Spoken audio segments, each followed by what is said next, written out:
Hey everyone, welcome to the Being Patient podcast. I'm Deborah Kahn, founder of Being Patient. When my mom was diagnosed with Alzheimer's disease, I decided to use my skills as a journalist in a different way. Frustrated by the lack of information on science and the inability to get different expert opinions, I decided to quit my job at the Wall Street Journal to create a better platform for people impacted by dementia. We are a community where news and information is created by our team of journalists. We ask tough questions and we simplify the science so that anyone can understand. We don't only cover disease, but delve into the latest research on what it takes to keep our brains healthy. We invite the experts and ask your questions. Here's today's podcast. I hope you enjoy it. Okay, we're live, and welcome everyone to Being Patient's live talk. And today, this is Nicholas Chan, reporter with Being Patient, and today we'll be speaking with Dave Iverson, author of the new memoir, Winter Stars, An Elderly Mother, An Aging Son, and Life's Final Journey. And we'll be speaking about his experience caring for his mom, Adelaide Iverson, during her journey with dementia, and Dave will also speak a little bit about his own diagnosis of Parkinson's at the age of 56 in 2004, before moving into his childhood home at the age of 59 to take care of Adelaide. And Adelaide passed away in 2017 at the age of 105. So. Thank you, Dave, so much for joining us today to speak about your new book. Oh, thank you, Nicholas. It's a real pleasure to be able to talk with you. Thank you for having me. Dave, I wanted to ask you a little bit just about your mom, Adelaide. Can you tell us a little bit about Adelaide and her life? What kind of mother was she like, and things like that? Yeah, sure. Thank you for asking. I think the best way to think of my mom is as someone who got up every morning and said, okay, what can I get done today? She was very much a take charge person, and she was always active. She was an extremely bright person, but she was really about action more than anything else. And she graduated from high school and college early, at the top of her class in both. She became a teacher. Then after she married, she raised a family of 3 sons. She was very active in her community, everything from the League of Women Voters and registering voters to tutoring in the county jail to all kinds of activities. She was a passionate sports fan. She was always on the go, and she remained incredibly active until very late in life. I only moved down to take care of her when she was 95. She'd been able to live independently for 13 years after my dad had died. So she was a real pistol. People always used to refer to her as a force of nature, and she was. And I remember from the book, you just spoke about, she was very involved with the community, right? And in the book, you talk about how, she always needs her New York Times. She always reads her New York Times in paper form. That's one of those things. And she loves watching, I believe it's the baseball games at Stanford, right? Or things like that, right? Yeah. I used to joke, Nicholas, that she only watched 2 television channels, PBS and ESPN. She was a real news junkie, and that's part of why we got along. We had many of the same interests, ranging from news and politics to sports. But she was always active, always engaged, and I think she also had this unique quality of not worrying a great deal about the future. She was someone who, even when my dad died and she adored my father, she kind of knew she'd be okay. She was confident of who she was and what she could continue to do, which is an extraordinary trait. And I also think it was then more challenging for her late in life when she could no longer do or could be the person she most wanted to be. Right. And you just said, your mom never really worried about the future. I was wondering, how about did that pass along to you? Like, is that something, is that a trait that you have as well? I mean, because especially because, you know, that's something that's extremely relevant, you know, for you as, you know, her caregiver, right? You know, worrying about the future is always a thing that's on, I'm sure was on your mind. Like, yeah, that's a great question, Nicholas. I worry, I think, a good deal more than my mom. I think we share a sort of certain self-confidence and have faith in our I think we're both people who had faith in what we could accomplish and what we could do in life. But I think I worry about that much more. Some of that does have to do with my experience with my mom. But I think that's one of the really interesting things about caregiving is that for as prevalent as the needs are to care for America's old, you know, as you know, someone turns 65 in this country every 8 seconds. You know, by the time we're done with this half hour or whatever it is of talking, that means what? Another 350 people will have turned 65. So it's right in front of us. And I went through this 10-year caregiving odyssey with my mom. And yet even I can kind of avoid thinking about it, you know, or not. I don't spend a lot of time thinking about, well, what do I want my daughter to do, you know, if I get to that point?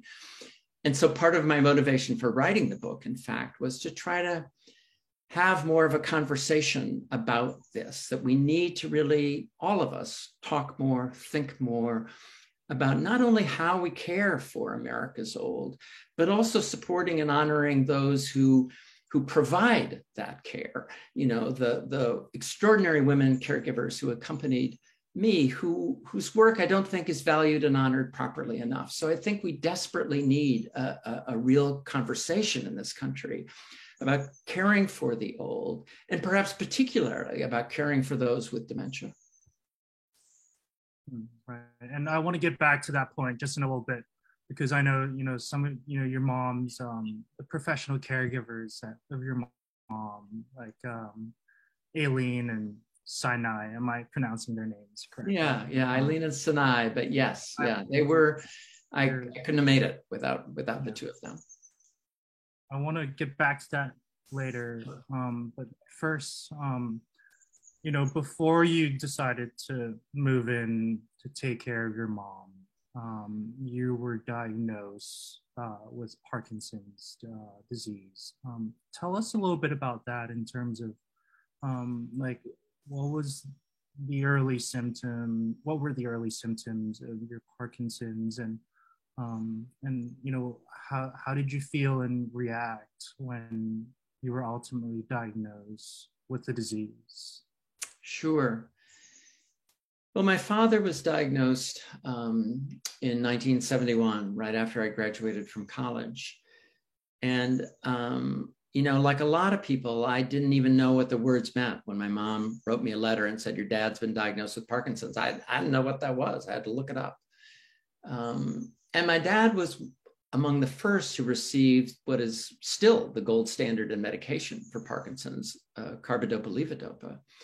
And he really did quite well on that medication for many years. So I can't say I worried about it a huge amount until about 20 some years later when my older brother was diagnosed. And then you start to think, okay, what's going on here? So I was pretty tuned to being kind of alert to that. And the first thing I remember happening to me was I felt this kind of tingling sensation in my leg. And at first I thought it was my cell phone vibrating, only I'd reach for my phone and my cell phone wasn't vibrating. And then I noticed that when I walked, my left arm wasn't swinging the same as my right. And I remembered that being an early symptom of my dad's. And so I went and saw my primary provider, my internist. And he, you know, spent a lot of time talking with me, examining me. And he said at the end of that discussion, you know, I don't know, you're going to have to see a specialist, a movement disorder specialist. But yeah, I think it's likely that you have Parkinson's. And the official diagnosis, which, as you know, is always based on a clinician's observations. There's no blood test or scan that definitively determines Parkinson's. Only would come a year later. But I think because my dad and my brother had done reasonably well, I felt like, well, I'm going to just do this as well as I can. And the very first thing I actually did was to join my neighborhood gym, not because I knew anything about the value of exercise and Parkinson's, which we now know much more about some 17 years later, but just because I remember feeling like I want to stay in charge of my own body as long as I can. I want to do whatever I can to be strong and hope that the research moves along so that by the time I'm in rougher shape, I'm still pretty fit. Turned out that was a really smart thing to do. Also turned out that I was extremely lucky. Here I am, all these years later, and I'm still doing really, really well, which is just testimony to how extraordinarily varied a condition Parkinson's can be. I'd say, Nicholas, that the thing I worried about the most wasn't so much movement as it was cognition, because I saw by then what had happened to my dad. My dad had passed away well before I was diagnosed, but I knew what his final years were like and how much cognitive decline he experienced. And I also worried about my voice because I'd spent my life in broadcast journalism. And so being able to speak was something that, was near and dear to me. Again, I've been very fortunate in the way in which that's progressed. But I can speak more if you want to about how that also entered into my thinking about caring for my mom, because many people find that to be a bit of a head scratcher about why I would decide to do that, given my own diagnosis a few years before.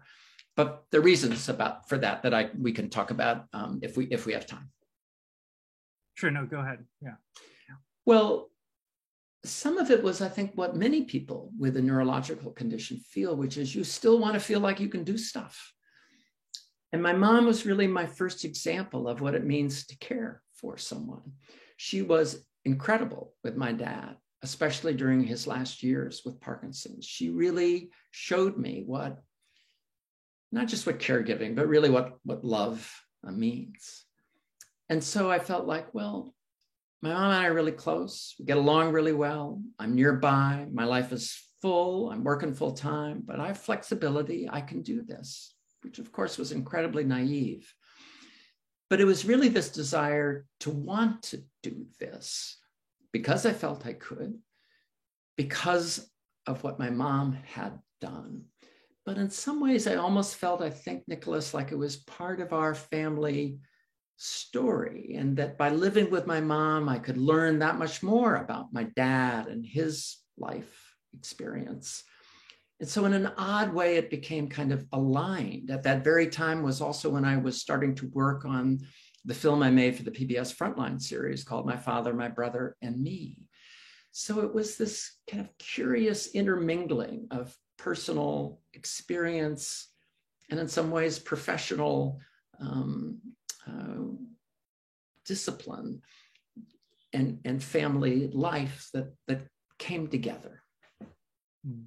Right. And, on that note, in the book, you mentioned that, looking back, you realize that you actually weren't fully aware of the reasons for why you decided to take on the role as the caregiver for your mom. You weren't fully aware of all the reasons why. But in hindsight, you eventually realize that you needed help as well. What do you mean by that? Yeah. No, you're right. I mean, I felt like I knew exactly why I was doing this. My mom needed help, and I was the guy who could, and that it also coincided with kind of my family's history. But what I mean by that I needed help too, was that while my mom's needs were very evident, she needed someone who could cook for her, who could help her get dressed, who could help her in the bathroom, who could be with her at night and on the weekends when we didn't have care providers there. It was just me, although I would add more help over time. So that was obvious. What I didn't really understand was that I kind of needed some help too. And by that, I mean this.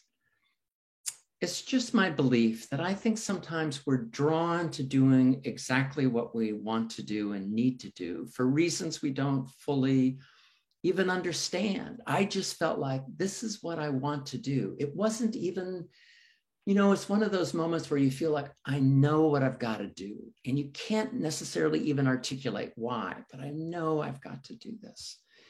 And what I came to feel in time was that, well, maybe that's not an accident.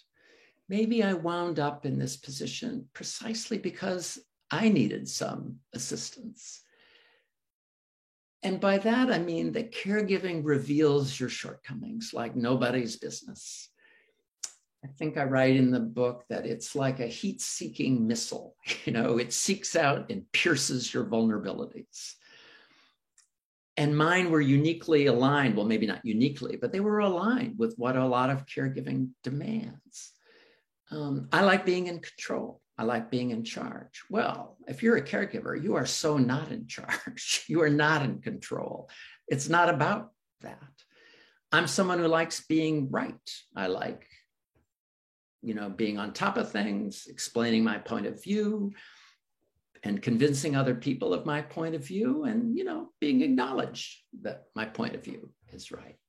Well, that's also pretty worthless when it comes to being a caregiver, especially for someone who's cognitively challenged. It took me a long time to understand that it wasn't helpful for me to correct my mom or to say, well, no, Mom, that didn't happen. Or, Mom, I've already told you that. Or, yes, Mom, you did go to church. You just don't remember. It took me a long time to realize that instead, what we're really meant to do, I think anyway, is to be present to that person and try to hear the truth beneath the words. So if my mom were to say something like, I went to law school, which she did, rather than to say, Mom, you didn't go to law school, which is what I said, it might be better to think of that, well, maybe, Mom, are you saying that you wish you'd gone to law school? Are you saying that would have been kind of a great career? And tell me more about that. That would have been a more helpful response. Because the truth is, in another era, my mom could have gone to law school, probably should have gone to law school. She would have made one heck of an attorney or politician. But I think that's the challenge, at least I was slow to come by, and perhaps others who live and care for someone with dementia are too, that we need to see and understand them for who they are now, not who they once were or who we want them to be. So I had a lot of growing up in a way to do.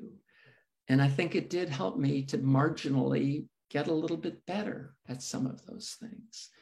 And that, of course, was also hugely helped by the caregivers who taught me so much of what caregiving, true caregiving, truly demands.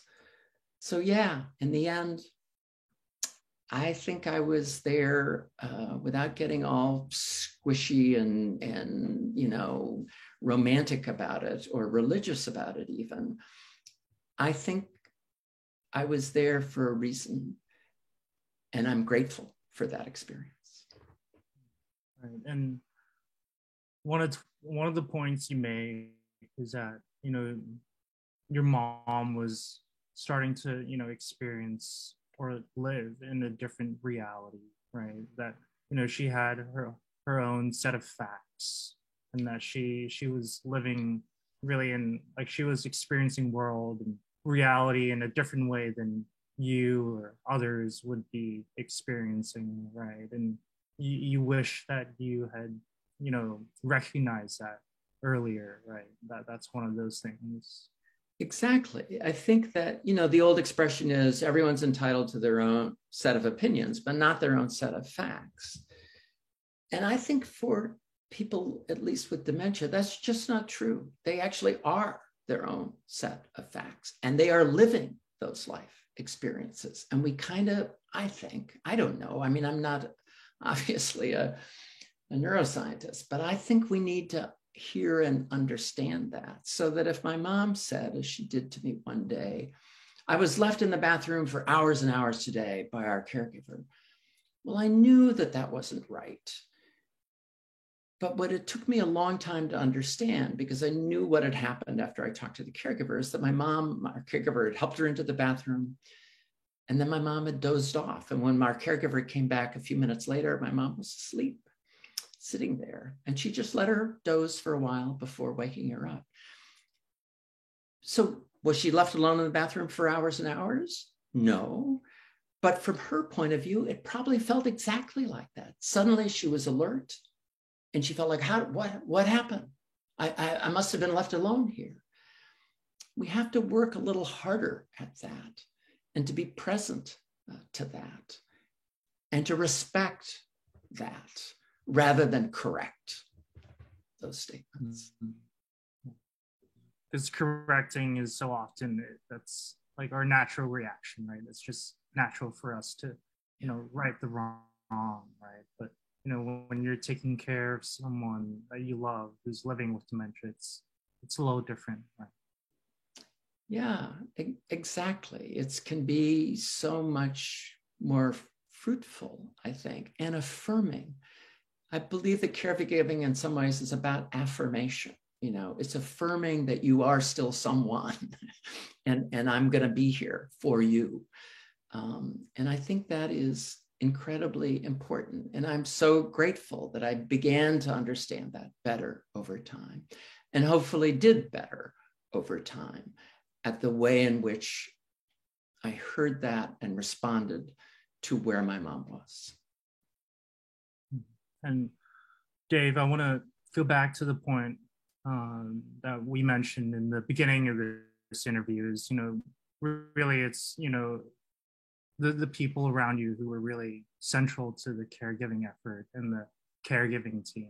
I really wanted to ask you to share some of those people that were so important to you. But before I do, I really want to share this quote with our audience because, it made me think a little bit about my own life as well, even though I don't have any experience myself as a caregiver, but I think it applies to anyone in their own lives. And, a quote here, when unexpected kindness enters your life at a time when you need it most, it washes over your very being, releasing a wave of gratitude that can carry you through the great swirls of uncertainty that will so often surround you.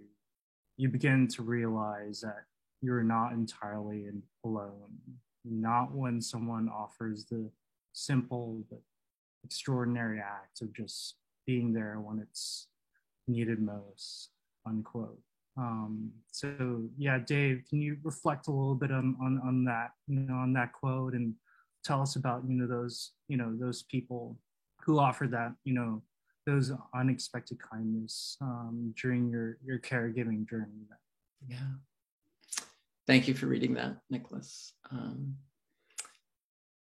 The caregivers we had were extraordinary. They were all women, all immigrant Americans, all women of color, all women who I think had come to this country with not a lot other than smarts and skill. And in this case, women who understood that caring for the old is kind of part of life and part of life's bargain. They taught me so much from the physicality, because caregiving is very physical. I learned a lot about how to help my mom get dressed, how to help her in the bathroom, how to help her, spoon feed her in a way that would help her. All of that, but so much more. Caregiving often requires you to be at your best. And it's really hard to be at your best. I found it, at least, really hard to be at your best. I would get frustrated. I'd get angry. I'd get short-tempered. They weren't, you know. My mom could be snappish with them, and they'd just say, okay, Adelaide, and walk right back in the door 10 minutes later with a smile on their face. They were extraordinary.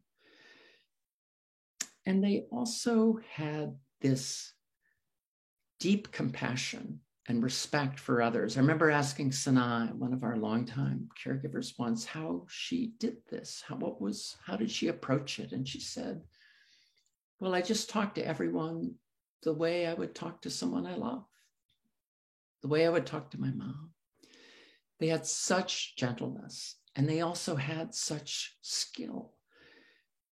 And it also taught me something much more profound about immigration in this country, which I thought I knew a little bit about, and which I had certain, you know, usual San Francisco Bay Area progressive thoughts about.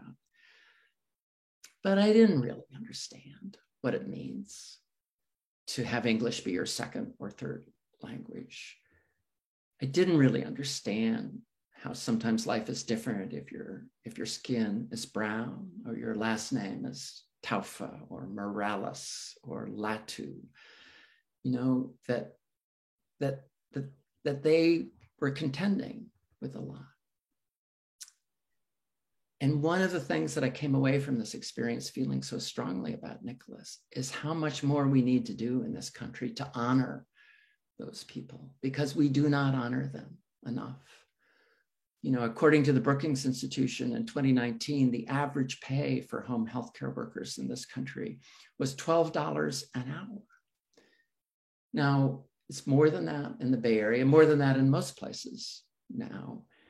And I could do a lot better than that, but I could do a lot better than that because I was really lucky. My folks had bought a house for very little money in 1950 that by the time I moved in was worth a lot of money. I could borrow against it. I could help pay for that care. It allowed me so much more. Well, elder care shouldn't rely on good luck or good fortune or the kindness of immigrant Americans. We should have a better system than that. And we need to honor those people for all that they provide and the enormous difference that they make in all our lives. And I'm sure that's why, you know, you say that your mother's professional caregivers, you know, not only deepened your understanding of care, but also it's made you a better journalist too, right? Because it really opened your eyes on, you know, how much immigrants do for us here, us Americans, right? Absolutely. It now drives me wild when I hear someone say, well, I'm in favor of immigration, but we just need to make sure that people come to this country who are highly skilled. What they mean by that is basically, you know, people who can work in high tech or whatever. And my response is absolutely. We need people who are highly skilled. How about caregivers? You know, that's a highly skilled profession. My mom's skin was perfect, almost until the day she died. That does not happen unless you have extraordinary care. Someone who knows the art of taking care of someone's skin, who knows how to bathe it and wash it and what ointments work, how to turn the person in the right way. All of that takes great skill. Yes, we need skill, especially in a country where someone turns 65 every 8 seconds. But those are the skills we need, and those are the skills that we need to honor. Right. And Dave, last question here is Winter Stars. Tell us a little bit about that title. What does that mean? Yeah, thank you, Nicholas. Well, the title comes from a conversation that I had with my mom, at the last Christmas we shared together. And my mom was always, even when she was confined to a hospital bed in the last years of her life, she still wanted to be in motion. She still wanted to be active. And she would sort of kick at her hospital, the rails, the guardrails, because she wanted to be in motion. She was always kind of restless. But on this particular night, When I walked in, I knew right away that there was something different about her, that she seemed calm and peaceful. And we just sat there side by side for a while, holding hands. And I said, well, actually, she said to me, you look wonderful. And she said it very clearly, more clearly than what she had been able to do in recent months. And I said, well, you look wonderful too. And we just sat there for a while. And then I said, we're a good pair, Mom. And she said, what a pair. And then she looked at me, Nicholas, and she said, I feel lucky. And I said, well, I feel lucky too. I feel lucky for all you've given me. And then she said it again. She said, I feel lucky. And so I said, well, can you tell me why, Mom? There was a long pause. And then she looked at me with eyes as bright as winter stars. And she said, because there's love all around. And I knew in that moment that, well, my mom would live for many more months and that our time was unfinished, that her journey in a way was now complete. That we'd gone through all of our bouts of anger and frustration, but we had found our truest selves in the end, our truest selves as mother and son. And that being able to be with her had allowed me to be at the bedside of someone I loved and to hear this great and wonderful truth that there really is love all around. And I'm sure that just, when your mom said, because there's love all around, that just affirmed everything that you've done for her as a caregiver, right? All the, I'm sure there's many hard times that you went through during, that long journey of caregiving. But, when she says that, I'm sure that's so affirming, right, for you to hear that. So simple. Again, it's that word affirmation, we were affirming each other in a way, I think, Nicholas. And that was a great gift that I will always carry with me. And she wasn't just talking about me. She was talking about Eileen and Sinai and the rest of our family. And that's something we're fortunate enough to all know. And that's part of why I wanted to try to share this story as well. Well, thank you for sharing your story, Dave. And is there anything else that you'd like to add? And I haven't asked yet, Dave. Well, thank you. Great questions, Nicholas. The only thing I'd like to say, perhaps in addition, is just that the royalties from the book will go to support three wonderful organizations. The Michael J. Fox Foundation for Parkinson's Research, Dance for Parkinson's, which is an extraordinary organization that teaches dance to people with Parkinson's and their care partners all over the world in some 300 cities all around the globe. And the third organization is Avenidas, which is a local elder care support nonprofit based here in the San Francisco Bay Area. So I hope this story will resonate with others. And I just want people to know that if they buy the book, which I hope they do, that the money from the book will also go to support three wonderful organizations that are working very hard to make life better for those who suffer from the diseases of aging. Got it. Yeah, and I posted your author website on the comment section of this Facebook Live. So if people want to learn a little bit more about you and your book, they can take a look at that website. Great. So yeah. Thank you. Thanks. Thank you again, Dave. And for our audience, if you miss any of this live talk, we'll have a recording uploaded to our YouTube channel, as well as a transcript published in our website later on. And if you haven't signed up for our newsletter yet, don't forget to do so on our website. So thank you everyone for joining, and thanks Dave once again. Bye. Thank you. Well, I hope you enjoyed today's podcast. For more information on upcoming interviews, don't forget to sign up for our newsletter at beingpatient.com.